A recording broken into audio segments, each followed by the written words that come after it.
XVIIIe au XIXe siècle, les comptoirs de Gorée et Saint-Louis en Sénégambie ont vu naître une communauté de femmes de pouvoir. Ces dames du nom de Signa vont tisser des liens avec des fonctionnaires, des négociants, des traitants, des officiers d'origine française et anglaise qui arrivent en Sénégambie afin de prendre part à la très grande activité commerciale qui avait lieu dans la région. De nouvelles lois vont naître dans ces comptoirs. Le métissage sera lentement et sûrement pratiqué, non pas sans résistance au début de la part de certains responsables des compagnies européennes, notamment françaises. Parce que, bien sûr, ils suivaient les ordres de la royauté française qui avait interdit les mariages interraciaux. Mais bon, avec le temps, ces mariages se feront et deviendront la norme dans les comptoirs de Saint-Louis et de Gorée. L'épisode d'aujourd'hui couvrira spécialement les caractéristiques de la communauté signare au XVIIIe siècle. Bienvenue à la Revue des Griots, je m'appelle Lily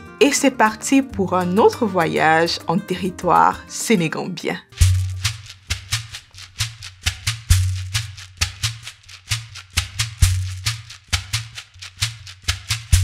Dès le début du XVIIe siècle, le monopole commercial des Portugais en Sénégambie perd pied. En effet, l'arrivée successive des Hollandais, des Anglais et des Français fragilise les entreprises portugaises. Le temps est donné. Il faut à tout prix dominer le commerce maritime. Une compétition intense entre ces différentes puissances européennes naît. Afin d'imposer leur influence, elles établissent des comptoirs fortifiés le long de la côte à Agouin, à Saint-Louis, Gorée, au Fort Saint-James, à Bissau et à Cacheux.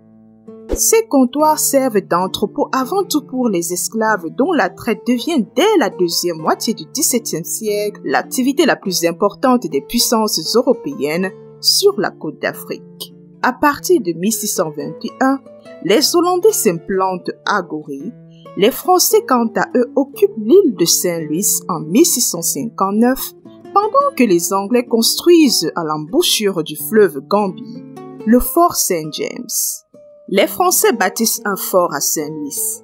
Sa localisation est très stratégique car il est situé à l'embouchure du fleuve Sénégal, ce qui permet aux Français de contrôler tout le commerce qui se fait le long du fleuve dès le mois de février jusqu'en mai dans les différentes escales du désert du Wallo, de Coq et de Terrier Rouge dans le Fouta-Toro.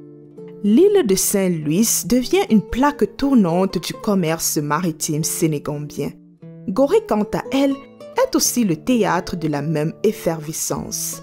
Arrachée des mains des Hollandais par les Portugais en 1629, elle sera possédée par les Français vers 1677. Vous l'aurez compris, les comptoirs de Gorée et Saint-Louis font l'objet de grandes convoitises. En plus des Européens qui s'y affairent, des femmes noires, non luso-africaines, résidentes d'îles voisines, viennent y habiter pour faciliter leurs activités marchandes. Elles sont accompagnées par des laptops et des grumettes qui sont leurs hommes à tout faire. Les premiers, à savoir les laptops, leur appartiennent, pendant que les grumettes sont des hommes libres.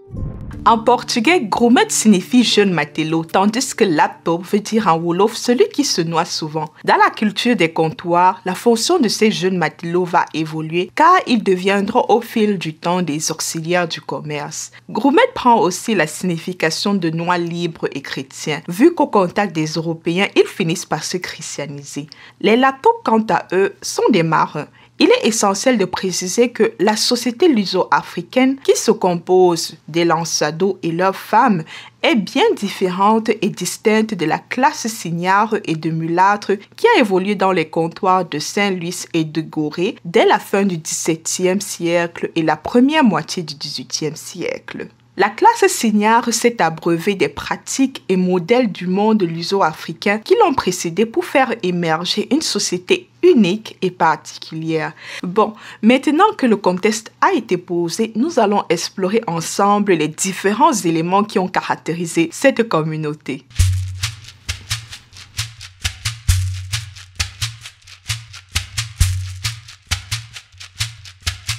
Le mot signare est une modification du terme signora qui en portugais comporte plusieurs significations, dont dame, madame, femme, épouse et bien d'autres.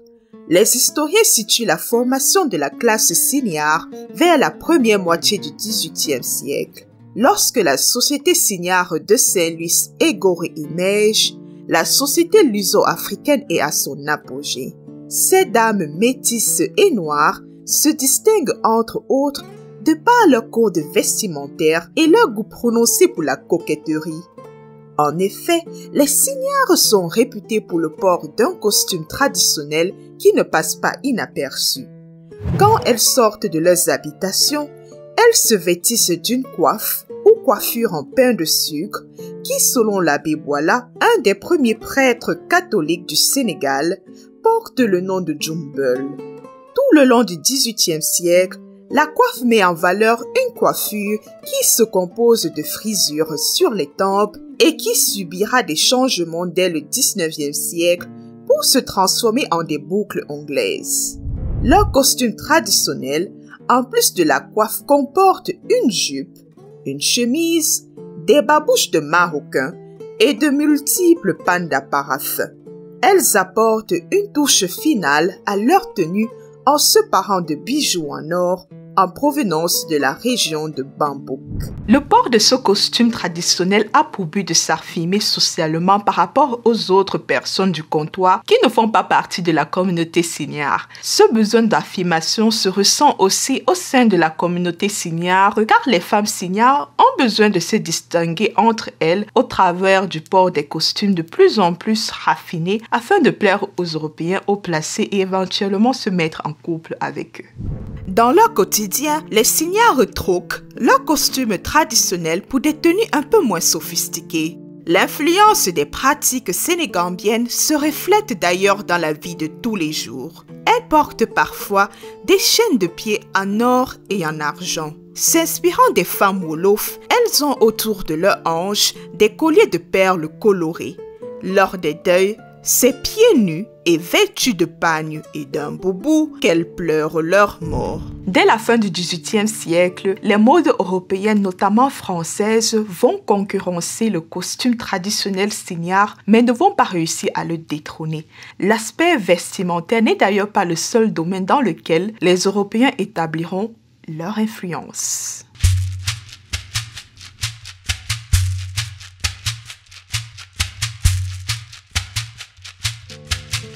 Que ce soit à Saint-Louis ou à Gorée, les maisons en dur bâties à l'européenne sont des grands marqueurs de l'habitation des signares.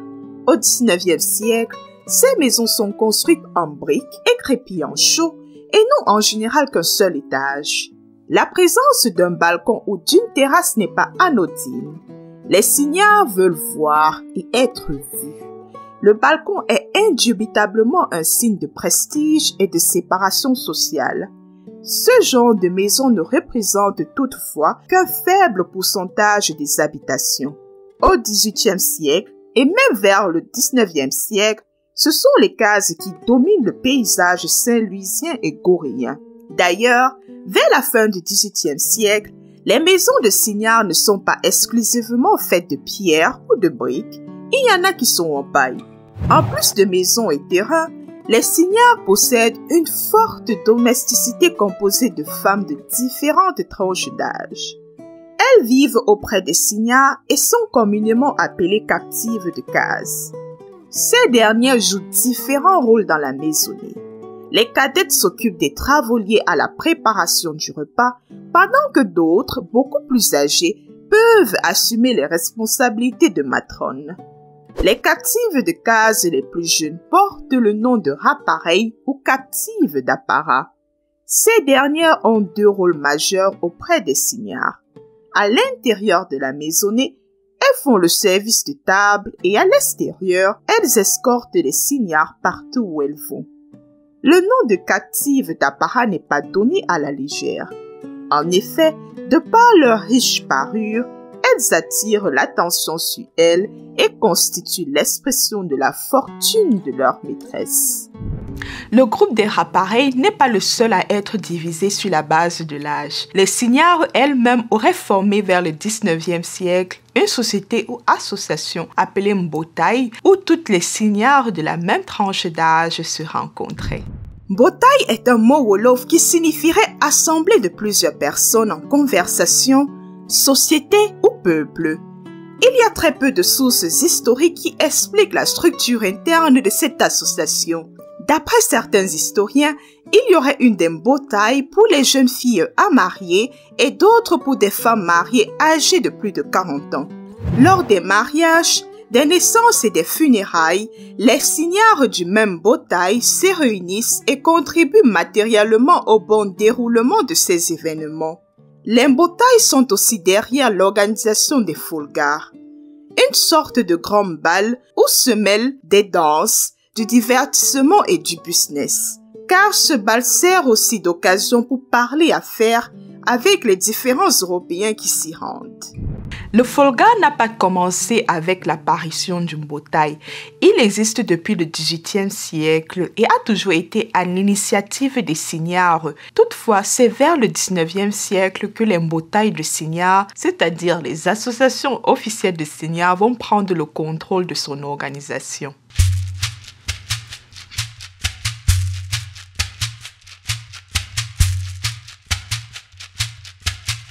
Le terme mariage à la mode du pays ne reflète pas une réalité qui s'étend sur toute l'étendue du territoire sénégambien.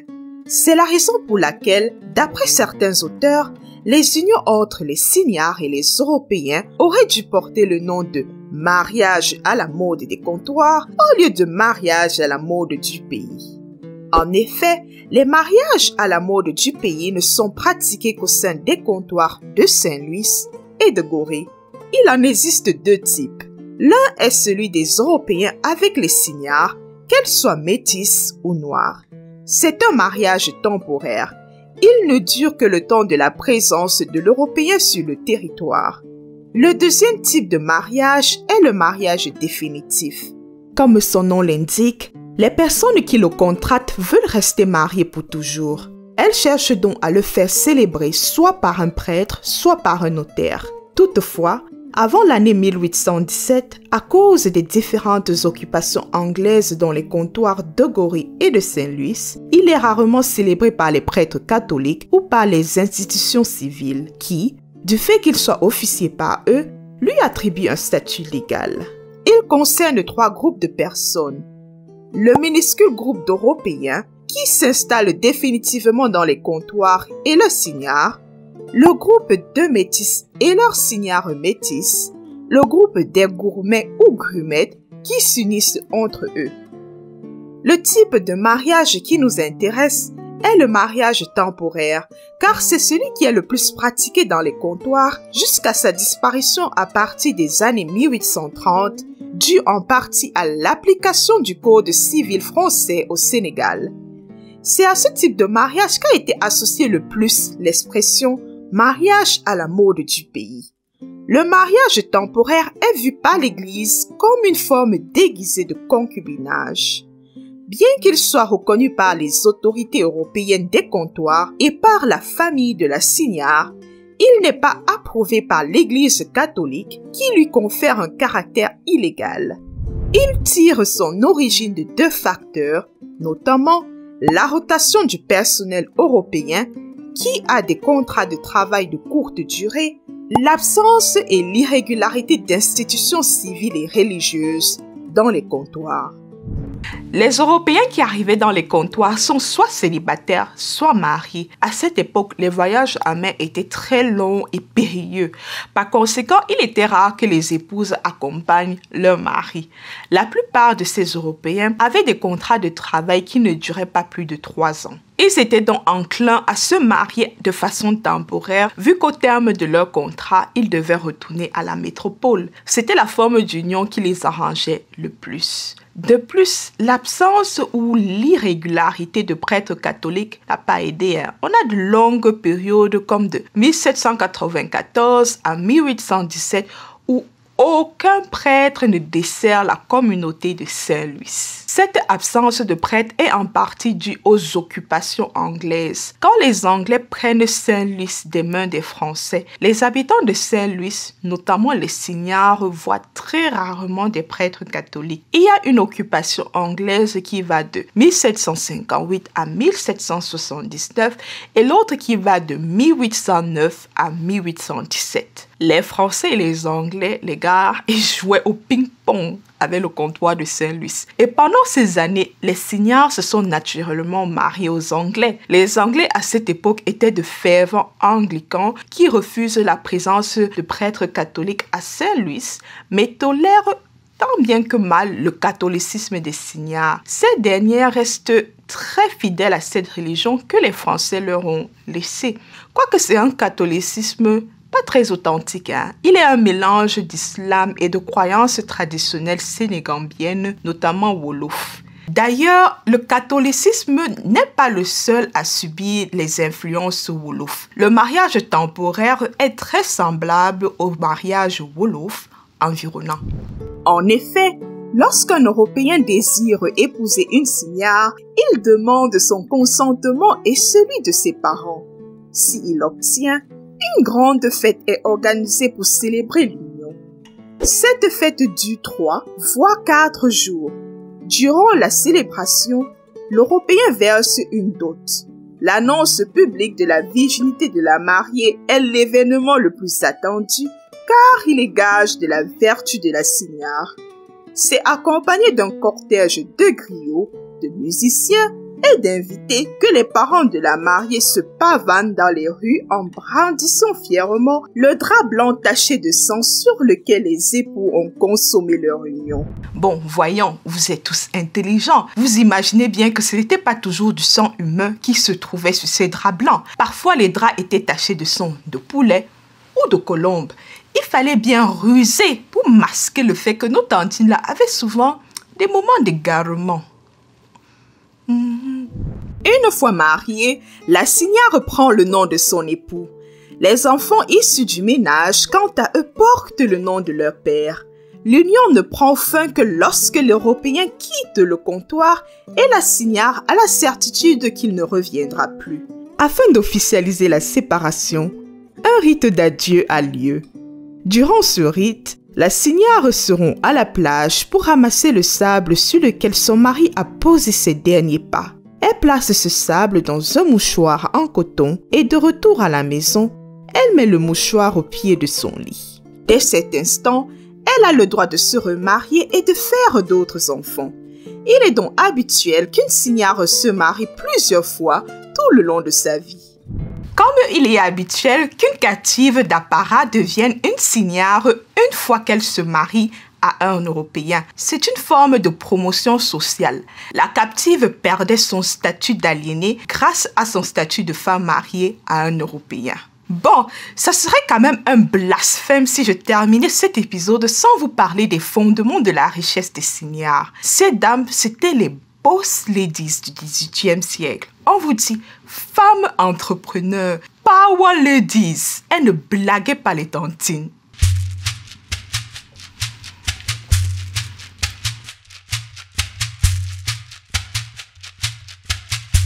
Les captifs et captives de case constituent la base essentielle de la richesse des signards.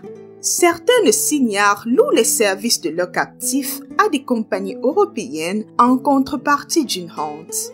Les captives qui ne s'occupent pas de l'entretien de la maison des signards servent de cuisinières à différents points d'escale, tandis que les captifs peuvent travailler au comptoir ou participer à des activités liées à la traite de la gomme, de l'or et des esclaves.